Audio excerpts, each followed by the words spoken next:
welcome to another edition of the Solid Rock Collection. This is Pastor Dave coming to you from the Solid Rock Coffee House here at Applegate Christian Fellowship.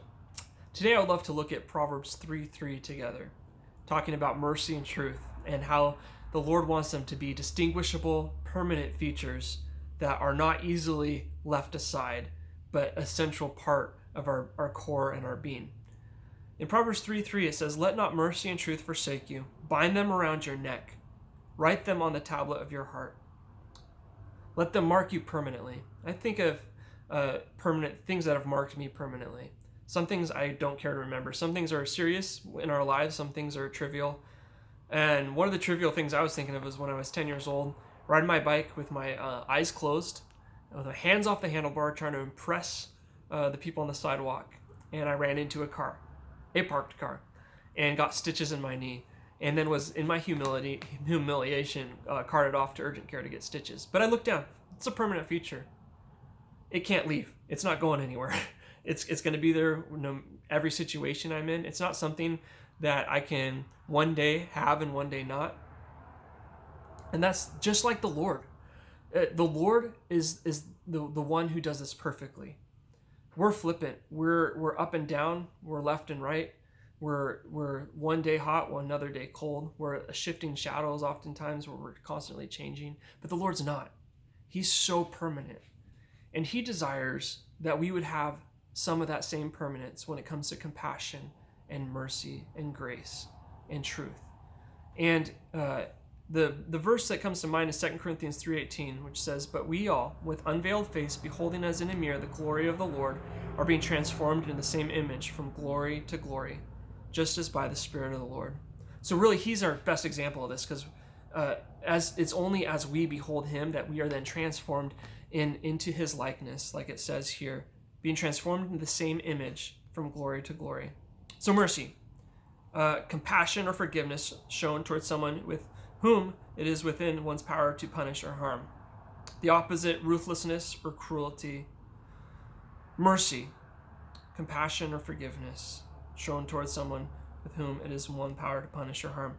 And truth, firmness, stability, speaks here of faithfulness, especially in keeping promises. The opposite, falsehood, lies, fiction, unreliable, shaky. Truth, void of hypocrisy, not those whitewashed tombs where everything's great on the outside, but on the inside it's just full of dead men's bones. So really that forgiveness, that compassion, the truthfulness, the steadiness, the not wavering to the left or the right. The Lord says, may these things be things that aren't just occasionally brought out, but may they be permanent, bound. And that's really the main thing for me as I look at this that I've been thinking about, where it says, don't let them leave you. Secure them. Don't let not mercy and truth forsake you. Instead, really let it define you over time as a characteristic.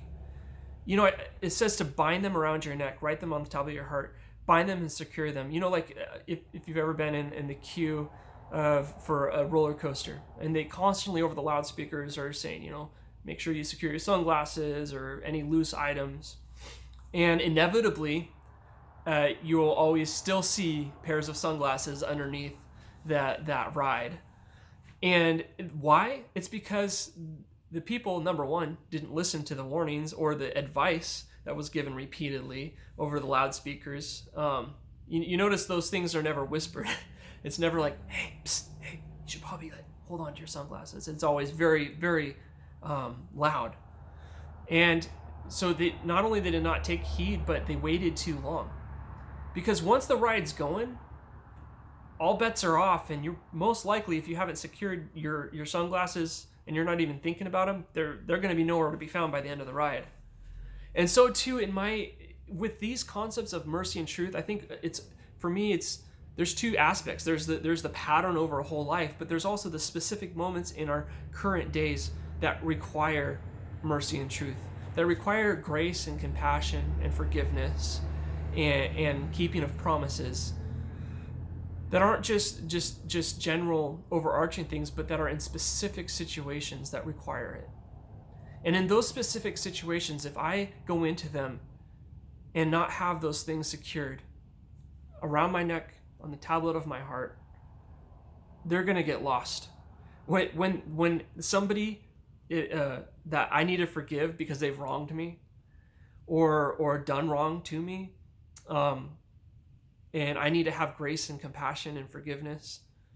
If I don't have that abiding relationship and that permanency in my heart and that predisposition of that defining characteristic of truth and mercy, it's oftentimes not going to be easily gotten. Just like on that roller coaster, going into the situation, it's so good to first go into it really recognizing that these things need to be bound around my neck and my heart. And I'm not going to wait till I'm in the midst of the situation to then try to find these things, but I'm going to go to the Lord beforehand and secure them and say, Lord, work these in me so that in this situation I might be merciful and kind and gentle and compassionate and tenderhearted. May they be permanent features of my life. My only hope, Lord, is really if you do that. But I know it's my hope. I know it's our hope.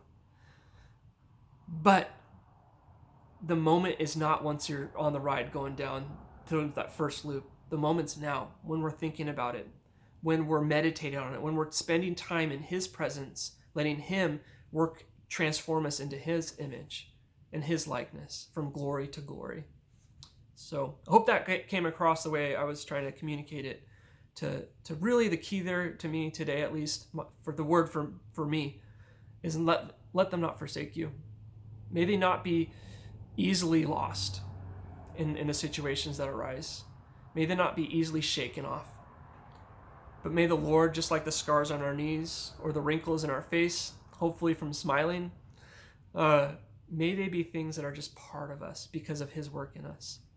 As we meditate on him and as he does the work that only he can do in changing our hearts.